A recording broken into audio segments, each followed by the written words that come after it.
Seriously, don't have a baby with a guy you've broken up with. Oh, could it be that you couldn't forget about me? Did you think that if you had a child, I'd never be able to cut ties with you? How naive is that? Hey, what do you say? It's just ridiculous. Looking back, breaking up was the right decision. If I had stayed with such a delusional man, I would never have achieved the happiness I have now. Today, I want to talk about my unforgettable dark history and the revolt against it. My name is Lorelei. I'm a 53-year-old housewife who enjoys doing household chores while watching the morning news. I was 38 at the time. I was living peacefully with my husband, Orson. But around that time, a bit of unrest started to creep into our home. Orson would respond to what I said with a "so what?" or in a way that was oddly intimidating or indifferent. So, you see, I would try to continue the conversation, but then he would cut me off with, "I'm busy right now." I felt dismissed and treated with disdain. It wasn't that he was always like this. If anything, he was someone who loved to chat and would crack jokes to make me laugh whenever he had the chance. But then this transformation happened. It was such a sudden change that I wondered if I had done something wrong, but I couldn't think of anything specific. One day, I noticed a faint lipstick mark on the back of a shirt Orson had brought to the laundry.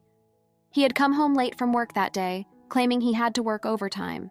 It was hard to imagine that someone at Orson's male-dominated office had leaned against his back with lipstick on. If that were the case, it was too scary to even think about. Could it be a woman, I wondered? Although I naturally came to that conclusion, a lipstick stain alone was hardly conclusive evidence. There could be countless excuses, like accidentally bumping into someone. I decided to wait a bit longer to gather more evidence, carefully checking for any unusual behavior from Orson. Ironically, just paying a little more attention revealed a slew of evidence of infidelity.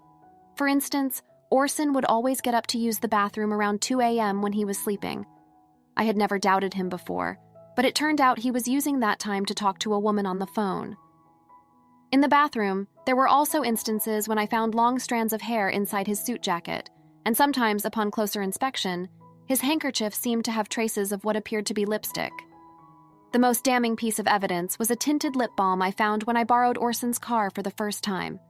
After 10 years of marriage, the frustration of having Orson taken by someone new, along with the loneliness of not wanting to be alone and the resurgence of my affection for Orson, was overwhelming. Is there no chance of starting over? Isn't there something I can do to make him look my way again? Isn't there a way to rekindle what has cooled off? Just as I was pondering these thoughts, the reality of my pregnancy became clear. Needless to say, I thought pregnancy at this time was a gift from God. We don't have children. The monotony in our relationship might have been the cause of Orson's affair. Maybe this pregnancy could be the chance for him to change. Holding on to that hope, I brought up the pregnancy to Orson. But then what the heck? Give me a break. This is such a hassle. Let's just break up. I couldn't believe my ears. Well, looking back, I think my judgment and expectations were too naive. The likelihood of a man who's cheating coming back is extremely rare. Life isn't like a TV drama where things just work out smoothly. But back then, I truly believed that since we married out of love, we could surely find our way back to each other. Is that really how you're going to say it? It's your child too. Even for the child, it would be better off for a dad like me not to be around. You've realized it too, right? Seeing Orson's smirking face made my heart skip a beat. That I was having an affair, pretending not to know about Orson's affair, and hoping the pregnancy would magically fix everything, felt like I was being pushed off a cliff. At that time, I thought if the affair was brought to light, things would get tense and Orson would never come back. But that was a misjudgment too. I wanted you to find out and did so much to let you, but you never said a word. I was at my wit's end. What? I was waiting for you to say? This is unthinkable. Let's get a divorce. You made me go through a lot of trouble. You're kidding, right? I wouldn't bother with such a hassle if it were a lie. I have a cute 24-year-old girlfriend now. A 38-year-old about to get fat from pregnancy? I have no use for you anymore. Here, take this as alimony or whatever. Just agree on a divorce, he said. After that, I cried for 3 days and nights, and eventually, when Orson stopped coming home, I found the resolve to divorce. 5 years have passed since then. I was afraid of growing old and being single.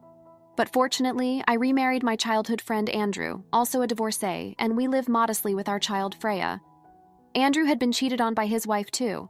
A fellow survivor of a messy divorce, being comrades who share the same pain, made life with him very comfortable.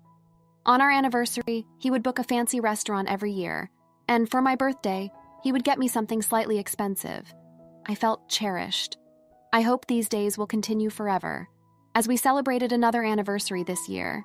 It was supposed to be a delightful dinner at our usual upscale restaurant. Wow, Lorelei, is that you? The person who gasped upon seeing my face was Orson.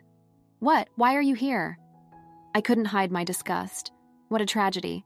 I had accidentally run into Orson coming out of the restroom. What I'm here for, a business dinner.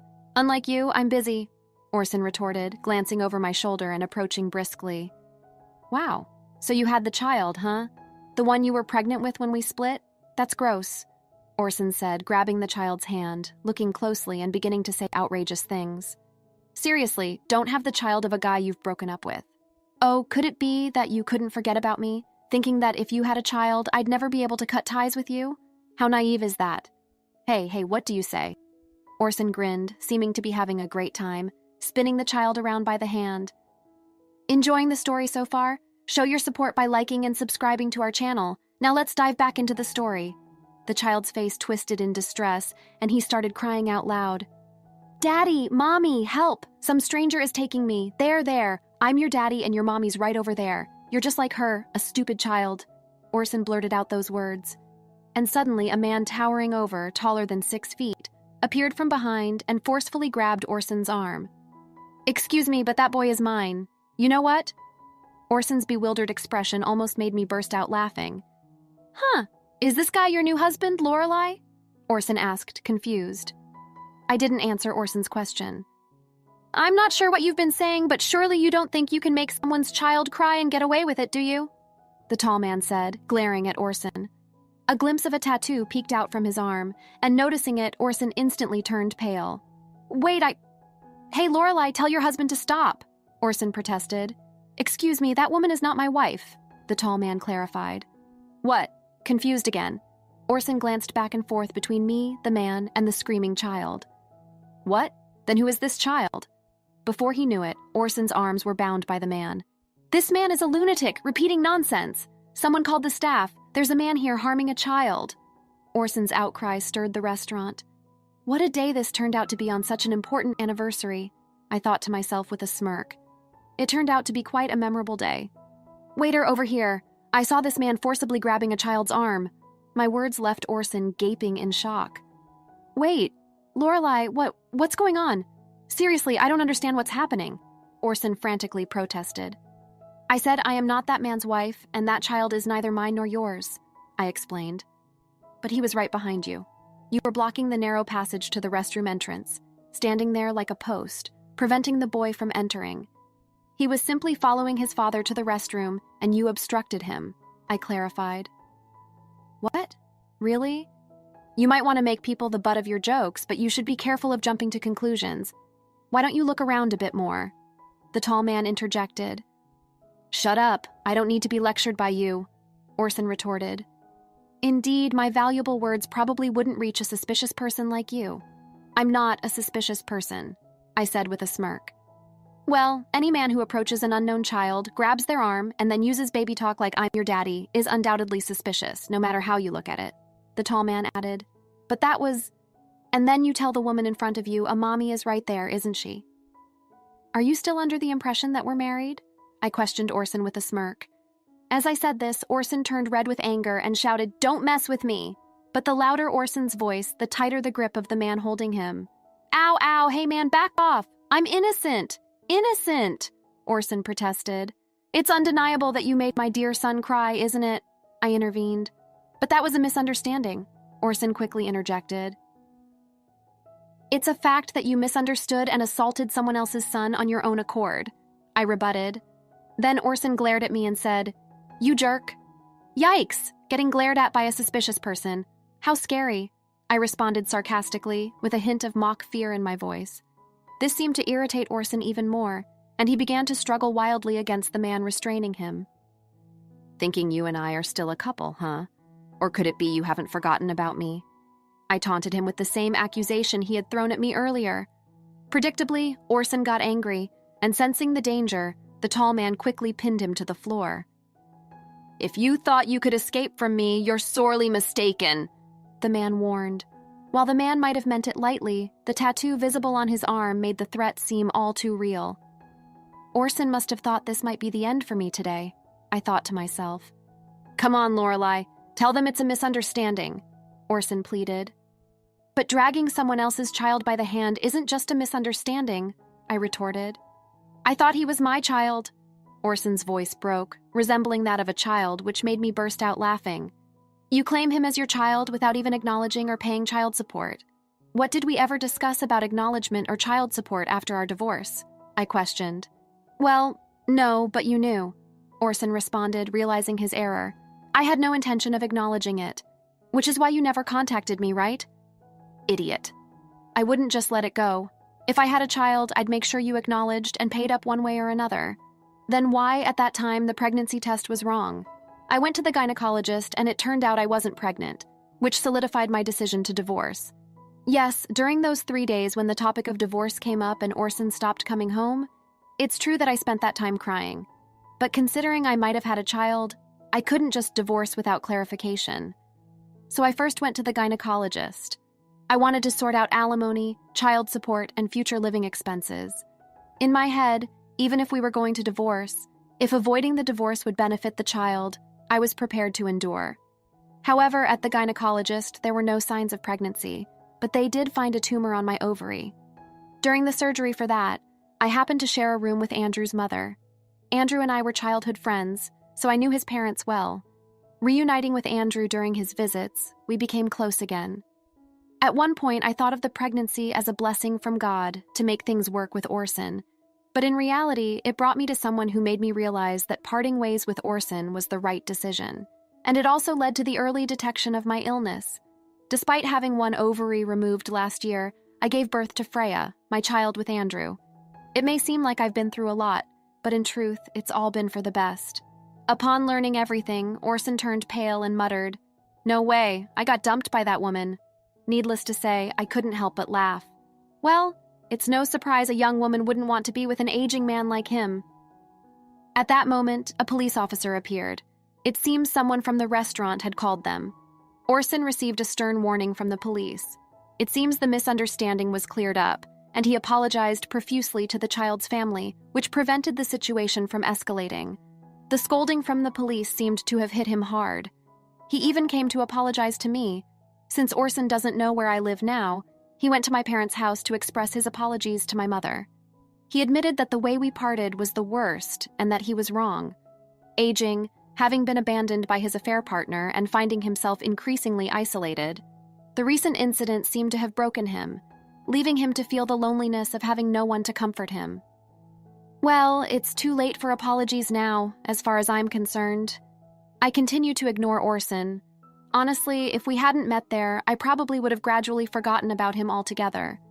By the way, Andrew noticed I hadn't returned to our table for a while and came to the restroom to check on me. However, he decided to watch from the shadows, thinking this might be Lorelei's first and last chance to get back at Orson. Of course, I was ready to jump in if anything happened, but that guy restraining Orson was just too strong. That guy apparently used to live in Mexico and was the captain of a football team there, I mentioned. No wonder he's strong. Guess I had no role to play there. I was seriously scared, thought he was from some dangerous profession or something, Andrew said with a laugh, and I couldn't help but laugh along with him. Normally one might say something like, "Not very manly of you," but Andrew doesn't have to deal with Orson, and I believe it was a problem I needed to resolve myself. I acknowledged that I lacked strength during the divorce. In the end, I simply went along with the divorce as Orson wished and received a standard amount of alimony from Orson and his affair partner. Reality doesn't always progress like a fairy tale, so getting an exorbitant alimony was out of the question, and I had lost the strength to fight back. But I believe I finally became truly strong by standing up to him with unwavering resolve. In the end, now I can proudly face Andrew and Freya. Coincidentally, this year's anniversary became a new beginning for me. And now, with Andrew becoming a freelance architect and his income doubling, I quit my part-time job and am enjoying life as a relaxed housewife. When I ask Freya, who's somewhat in a rebellious phase, to do something, she complains. But when I stay silent, she quietly helps out. This trait of hers is something that only Andrew and I see, secretly finding it irresistible. Though Freya is our only child due to a late pregnancy, our family of 3 and our 2 dogs live a life that's lively, perhaps too much so. Despite never having children with Orson, I was able to conceive and give birth at an older age with Andrew, even with just 1 ovary remaining. In a way, I consider this to be fate. As a child, I secretly dreamed of marrying that special someone destined just for me. And who would have thought that dream would come true with a second marriage? Sometimes I allow myself to indulge in such dreamy thoughts. With these reflections, I cherish the ordinary days that come my way. Days that are anything but ordinary, filled with love and gratitude. Let's conclude with our story. As time passed, Lorelai found herself embracing her new life with Andrew and Freya. Their family grew closer each day, filled with love and laughter. Despite the challenges she faced, Lorelai emerged stronger, wiser, and more resilient than ever before. Orson's presence faded into the background of her memories, a chapter of her life she had closed long ago. She no longer dwelled on the past, choosing instead to focus on the bright future ahead with her newfound happiness. Through it all, Lorelai realized that sometimes life takes unexpected turns, leading us down paths we never imagined. But in the end, it's how we navigate those twists and turns that define us. And so, with a grateful heart and a renewed sense of purpose, Lorelai embraced each day with hope and optimism, knowing that the best is yet to come. Thanks for watching. How did you find the story? Let me know in the comments below. Don't forget to like this video and subscribe to our channel for more awesome stories like this. Your feedback and support mean a lot.